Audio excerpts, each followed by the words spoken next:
Welcome to Coffee Talk. I am your host, Mashuma Saba, M. Saba, and this is our Cultural Variety Podcast. Stay tuned.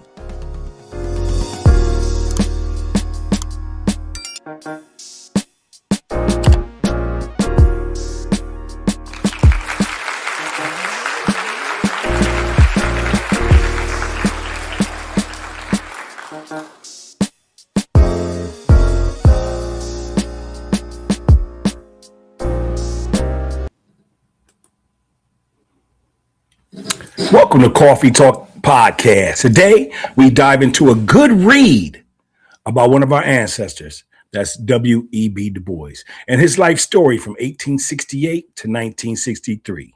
This is Coffee Talk Podcast, the cultural variety podcast show, and I am your host, Mashuma Saba, M. Saba, and this is the cultural variety podcast show. Welcome, y'all. How y'all doing? Woo, it feels good to be on time. Not that we're usually on time, but with this thing of podcasting, things come up sometimes. So I'm just happy to be here. I've been waiting for y'all all day to come and step into the library with me. As you can see, we got the library background popping for our Coffee Talk Podcast viewers and supporters. Tonight is our cultural variety podcast show, Cultural Studies Night, which we always bring to our viewership on Sunday or Monday alternate nights. And this particular night of cultural studies, we like to just give props to our people, our ancestors, our doctors, our lawyers, our scholars, our poets, people that have inspired us and our culture, you know what I mean? So this is the nights we always give off a nice good read, or we jump right in. So I'm very excited tonight because we will be discussing one of our great ancestors, W.E.B. Du Bois. And before we even get started, I would like to just say to my viewers and my supporters, cuss words are very limited during Cultural Studies Night. So I would just say, before we get into the show, take a moment, invite your kids, invite your cousins, invite your elders if you're at your grandparents' home or wherever you at. Let them know that Coffee Talk Podcast is on. We are a cultural variety podcast show that offers a little bit for everybody. You know what I mean? Yeah, we got great shows on Wednesday nights as well that we call our sports night. Now, we're not your typical sports show. We don't really care about who won or lost a game, but we do dive in and dwell in to the different intricacies that goes on in the world of sports. And then on Friday, Saturday is what we call our grown folks social hour. We like to have guests. We like to have fun, laughter, humor, jokes. We like to play a game called 5-question Q&A, 10-question Q&A, where we just ask random questions. But again, it's to a grown folk tone, lounge setting style. So if you are under the age of 21, you probably don't want to watch our show. If you're 18, we might give you a pass if you're cool and you enjoy the flavor that we bring. But really, our grown folk social night is for the cool kids, the grown folks, you know what I mean? 25 and up or 21 and up. We might let you have some fun. Yeah, know what I'm talking about. Yeah, I mean, because you don't want to invite 21-year-olds really. They'll come and fuck up the whole club. I'm just being real, man. No, we do got some intellectuals out there at that age. Big shout out to all you young adults out at HBCUs. Definitely want to throw up a universal peace sign to y'all, man. Keep striving to be all you can be. You know what I mean? All right. Well, if this is your first time tuning into the show, Coffee Talk Podcast, we never, ever, ever start a show without giving you the wise words as well as the flavor. That's right, the wise words as well as the flavor. Now, so what are those two things? Well, the flavor is that we support, having a nice drink. It says there's a study out there that kids, young adults, if they're preparing for a job interview, if they're preparing for a big meeting, or if they're doing homework, or whatever, chewing on something, eating on something prior to going into those big interviews or whatnot is good for the mind. It gets your mind into a rhythm.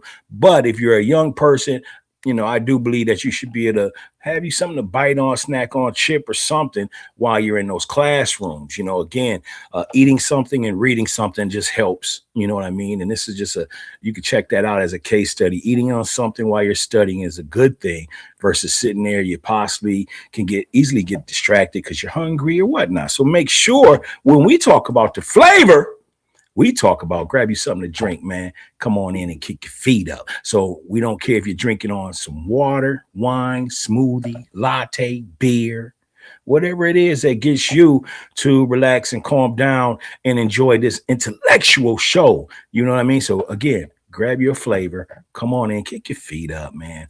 Be you. Enjoy the show. Coffee Talk Podcast. All right. In our wise words, I do want to say that is words of inspiration, words of words that motivate you, words that inspire you. You know what I mean? These were left by our ancestors, whether they are in the midst now, currently living, or went on to the essence. These are quotes that our people have left again to encourage, empower, build our people up, man. That's what that's what it's about. You know what I mean? Almost cussed too, didn't I? I guess that.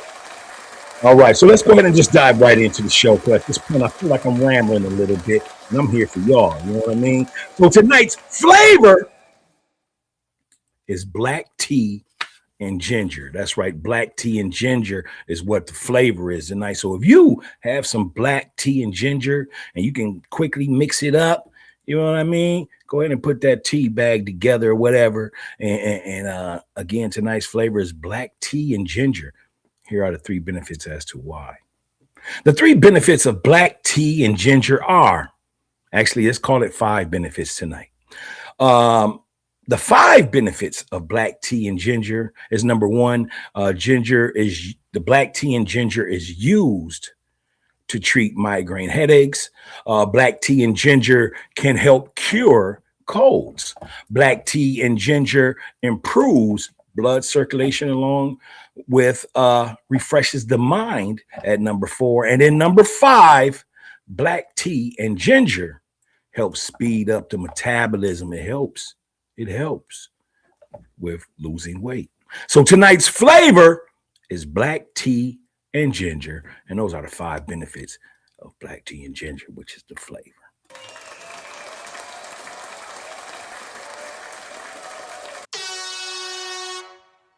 All right, so let's move right along to our wise words.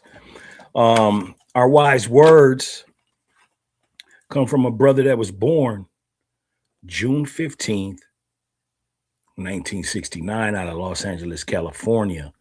This brother goes by the name of O'Shea Jackson. We like to call him Ice Cube. Ice Cube is a member of the NWA. He also is a member of the West Side Connect, and he's also a member of superstar rap group Mount Westmore, which also features Too Short, E40, Fonzarelli, and Snoop Dogg. So Ice Cube is also the creator of the Big Three Basketball League, which is going on its 12th, 13th year. I like the league. It's a joy to watch some 3-on-3 basketball over the summertime. He also is an actor and, one of the top 10 rappers in hip hop. So tonight's wise words. Yeah, that's right. Ice Cube. Ice Cube. Let's go ahead and get ready to dive into the wise words. The wise words for Ice Cube is this. Ice Cube states, I think reading is important in any form. I think a person who is trying to learn to like reading should start off reading about a topic they are interested in or a person they are interested in. And that's exactly it. And I totally agree with that. When it comes to reading or wanting to encourage yourself, the elders, or your children into reading, again, find something that a topic that they like, man. I remember when I first took on the enjoyment of reading and stuff like that. I used to be asthmatic as a kid. And so when I would be in and out of the hospitals, my family members would bring me comic books or short books or whatever, newspapers even. And I would just always read, you know what I'm saying? But reading is definitely fundamental. It is food and exercise for the mind, and it builds your vocabulary. So that's why we at Coffee Talk Podcast encourages you to go ahead and read a little bit every day. But those are the wise words by O'Shea Jackson, aka Ice Cube.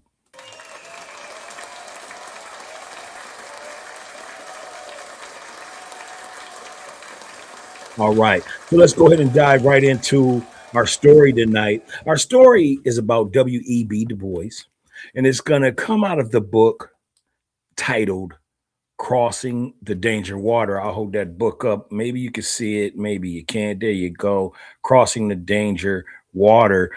This is something that you should have in your personal library, man, for the conscious folks. You know what I mean?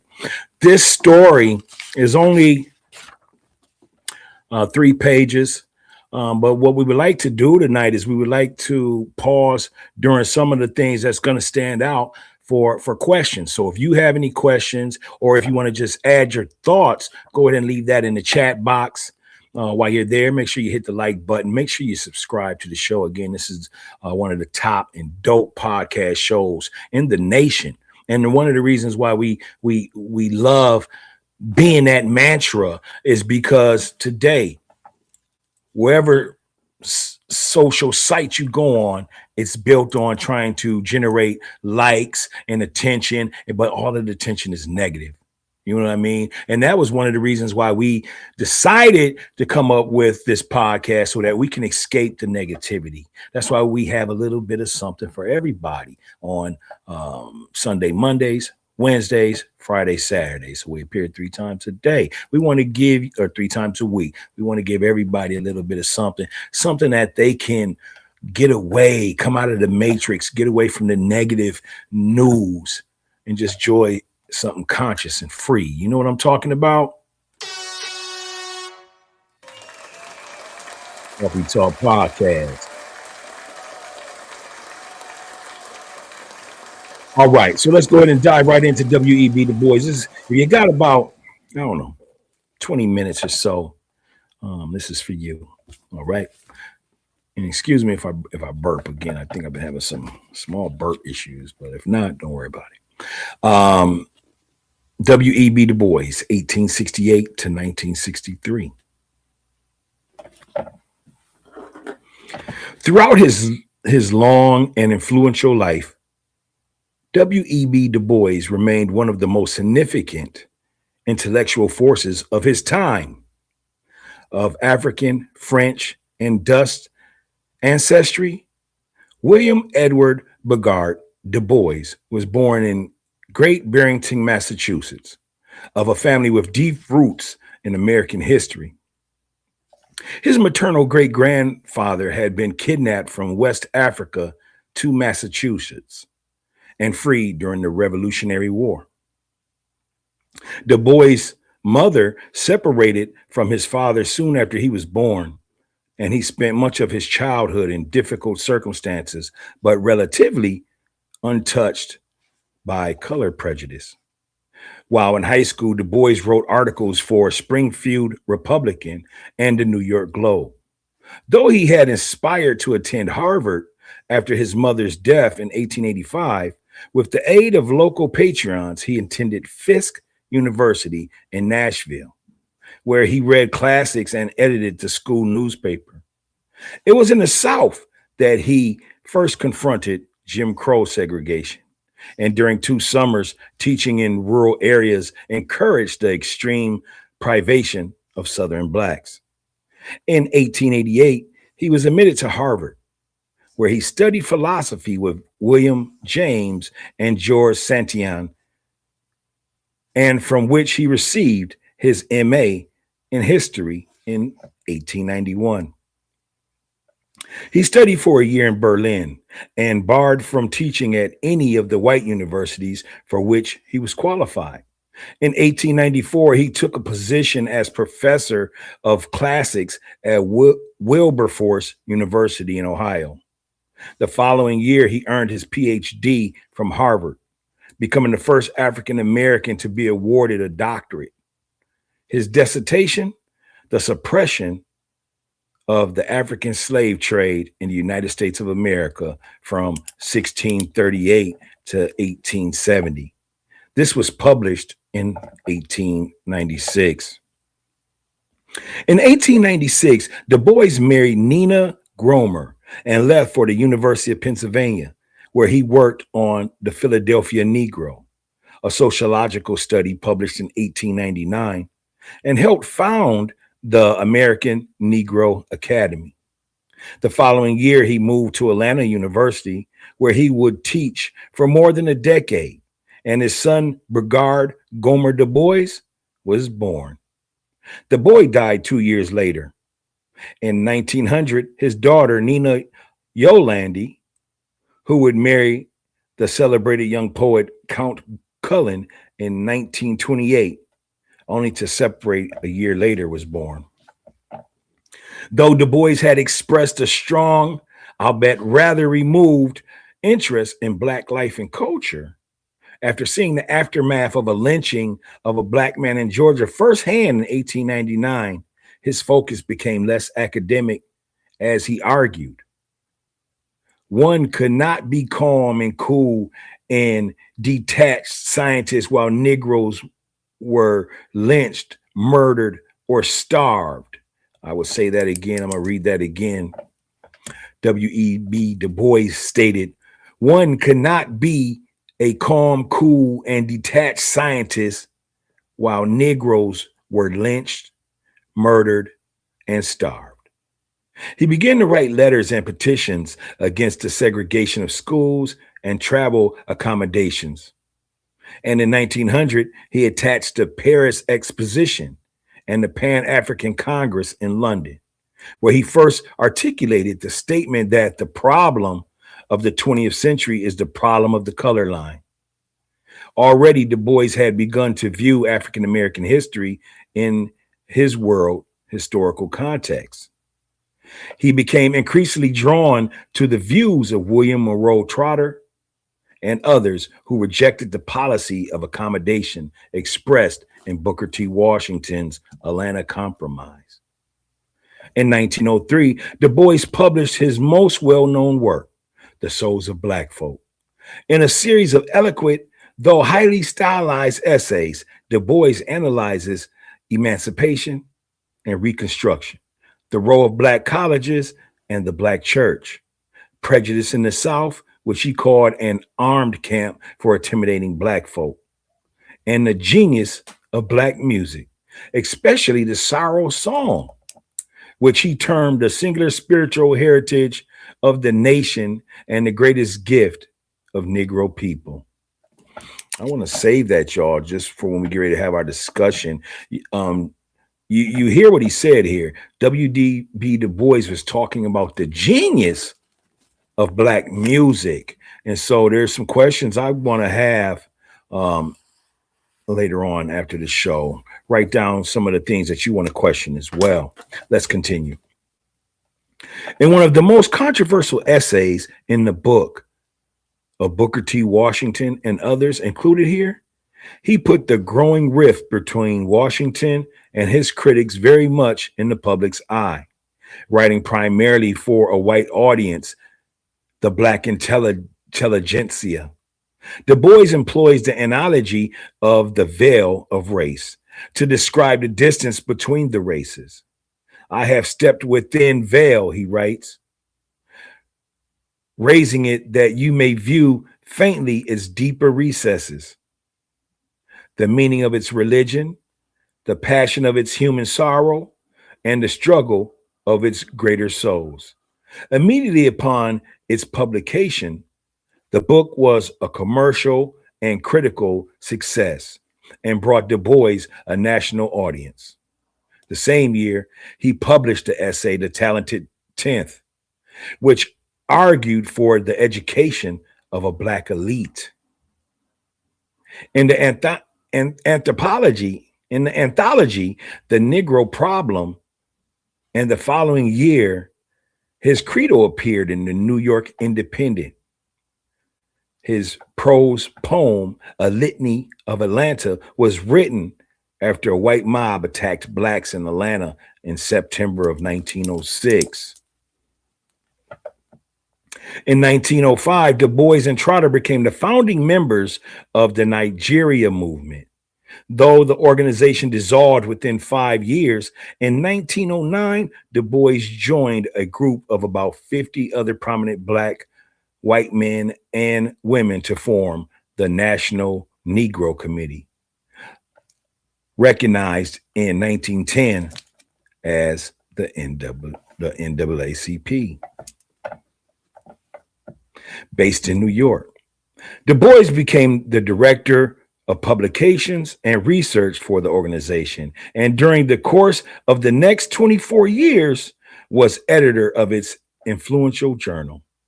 The crisis after investigating East St. Louis riot in 1917.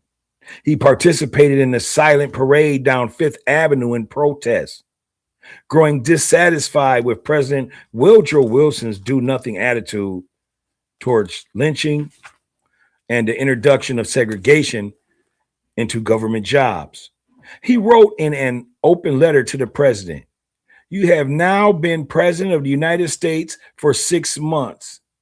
And what is the result?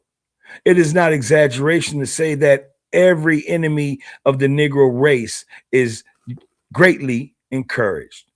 Not a single act and not a single word of yours since election has given anyone reason to infer that you have the slightest interest in the colored people or the desire to alleviate their intolerable position." As the nation edged towards war, however, in a highly controversial article in The Crisis, he urged Blacks to close ranks with whites in support of the Allied effort. As segregation in the military emerged as the official policy, Du Bois published a directive to French troops that outlined the U.S. government's policy toward Black servicemen. And after the war, he wrote the scathing editorial, Returning Soldiers, in which he vehemently condemned the lynching of Black troops and demanded an earned share of privileges of democracy. After the war, Du Bois became involved in the struggle of African nations for independence from colonial rule. In 1990, he organized the Pan-African Congress in Paris, and in December 1923, he made his first trip to Africa, traveling for a month in Liberia, Sierra Leone, Guinea, and Senegal. At this time, Marcus Garvey was successfully promoting his own Back to Africa movement, and Du Bois ultimately attacked Garvey's financial and political methods in The Crisis. Wow, y'all, that's interesting. So if you're listening thus far, W.E.B. Du Bois had a problem with Marcus Garvey, and he attacked Marcus Garvey's financial and political methods in The Crisis. So write that down for tonight's study. Let's go over that a little bit later. We're almost done as well. In 1923, Du Bois spent 2 months in the Soviet Union and wrote favorably on the gains of the Bolshevik Revolution. Interesting. Increasingly out of step with Walter White and the more conservative leadership of the NAACP, in June 1934, he broke with the organization and returned to Atlanta University at age 66 as chairman of the Department of Sociology. Soon after publishing his major work, The Black Reconstruction in America, in 1935, and the autobiographical essays in Dusk of Dawn in 1940. In 1944, Du Bois became the first African American elected to the prestigious National Institute of Arts, and he traveled extensively in Europe on the eve of World War II. Forced to retire from Atlanta University in 1944, he resumed his work with the NAACP, but was dismissed 4 years later after publishing a highly critical article about the NAACP. It was in alignment with the colonial imperialism of the current administration. In the 1950s, Du Bois became involved in the world pacifist movement, calling for a ban on nuclear weapons, and in 1951, as the head of the Peace Information Center, he was indicated for his relationship to a foreign agent. In the climate of the times, he was shunned by many associates, black and white, and his passport was denied. When the Supreme Court struck down the validity of the statute used to indict him in 1958, he embarked at the age of 90 on a world tour of Europe, Asia, and the Soviet Union, and in 1961 traveled to Ghana, where he resumed work on a major study, the Encyclopedia Africana, which he began many years earlier. Disillusioned with his native land, Du Bois joined the Communist Party and became a citizen of Ghana, where he died August 27th, 1963. A prolific writer, Du Bois edited, in addition to The Crisis, the journals Horizon, The Pylon, and for children, The Brownies Book. And he was the author of 19 books, including the novels The Quest of the Silver Flea in 1911, Dark Princess 1928, and the Black Flame trilogy from 1957 to 1961. A Historical Pageant, The Star of Ethiopia in 1913, 2 volumes on African American history, The Negro in 1915, and The Gift of Black Folk, The Negroes in the Making of America, which was in 1924, and Darkwater, 1920, a collection of essays and poetry. He contributed an article on Africa to Alan Lockheed's seminal volume, The New Negro, in 1925. And he wrote dozens of essays for Atlantic Monthly, the Chicago Defender, and the People's Voice in New York. The autobiography of W.E.B. Du Bois was published posthumously in 1968. So posthumously means that it wasn't somebody wrote that, and we're not sure if those are his words, basically. But that's the story of W.E.B. Du Bois. And you are enjoying Coffee Talk Podcast Cultural Studies Night. All right, so what I'm going to do is give you all a 30-second commercial break. I want you to go ahead and let the story just migrate for a minute. I want you to just think about things you heard. Go ahead and put those in the comments. If you want to have some discussions, let's do that. Again, this feeds everybody, our supporters, our viewers, myself, you, and again, another great read tonight here at Coffee Talk Podcast Cultural Studies Night. So what I'm going to do is I'm going to give you a 30-second commercial break. And when we come back, we'll have some questions and end our show. So I'll see you in 30 seconds.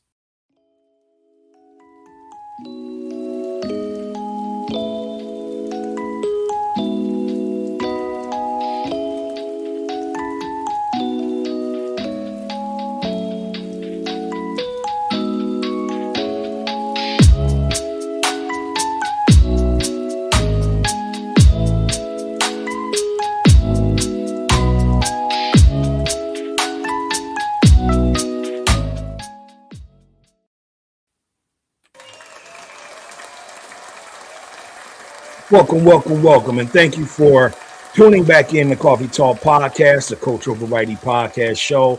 And this is our Monday Night Cultural Studies. I am your host, Mashuma Saba M.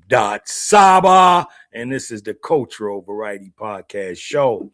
Before we go ahead and jump into our questions tonight for the W.E.B. Du Bois story, I want to go ahead and just give a shout out to our viewers and supporters. Let them know that if you are ever in the Twin Cities location in the state of Minnesota, and you may need some document signs such as document verifications, affidavits and declarations, real estate transactions, wills and trusts, powers of attorney, loan documents, travel authorization, carrier services, fingerprinting, and loan signing agent, you can contact Williams and Williams Certified Mobile Notary Services, your mobile notary, fast, reliable document signings anywhere. Again, that's Williams and Williams Certified Mobile Notary Services. You can contact them at 612-562-4202 if you ever need any documentations notarized in a timely manner. So again, thank you for the support there.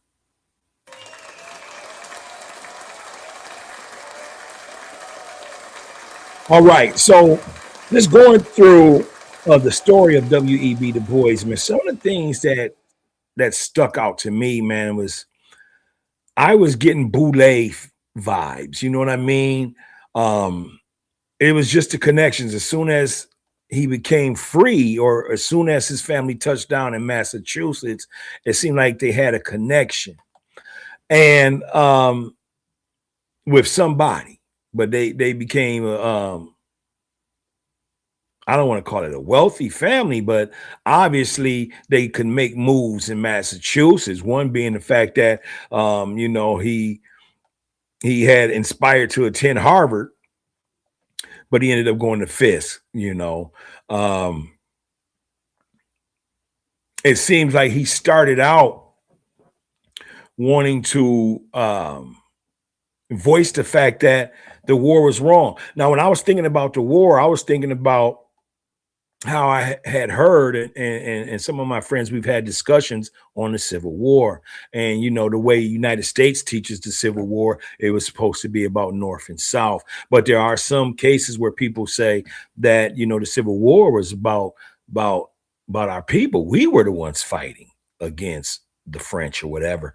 We want to do more studies on that and make sure that we are accurate when we discuss that. But, that's the vibe I was getting from W.E.B. Du Bois.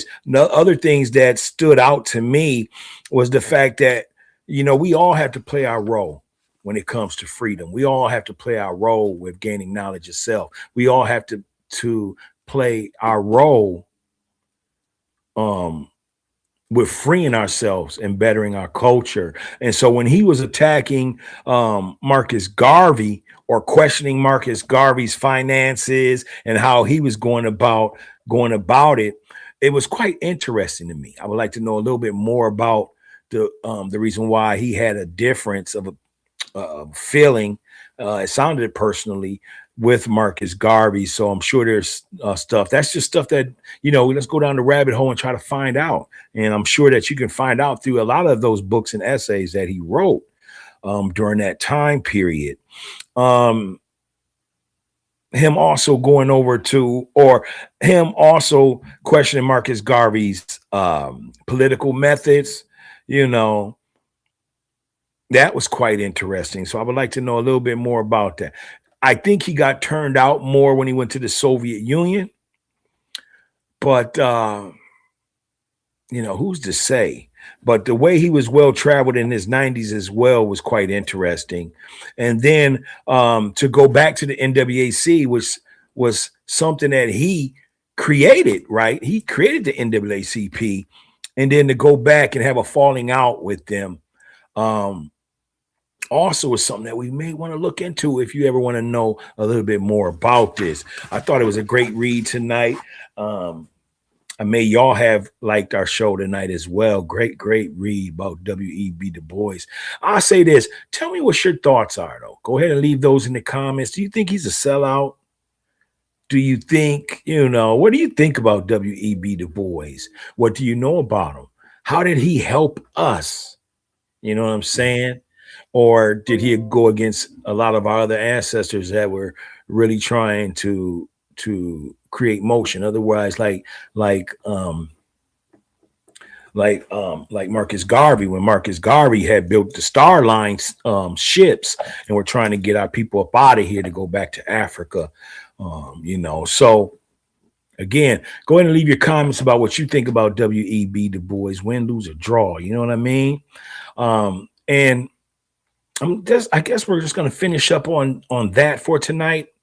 But I want to say I really thank y'all for tuning in. Big shout outs to y'all. And this is our cultural studies night. We're here every Sunday, Monday. So check us out. Continue to check us out as we give our props again to our doctors, our lawyers, our scholars, our poets, our authors, our ancestors. This is where you come and get your schooling. You know what I mean? So until then, I'm going to hit y'all with the universal peace sign, man. It's peace and love over here. You know what I'm talking about? This is Coffee Talk Podcast, the Cultural Variety Podcast Show. I am your host, Mashuma Saba M. Saba, and this is the Cultural Variety Podcast Show. I'll see y'all Wednesday. Peace.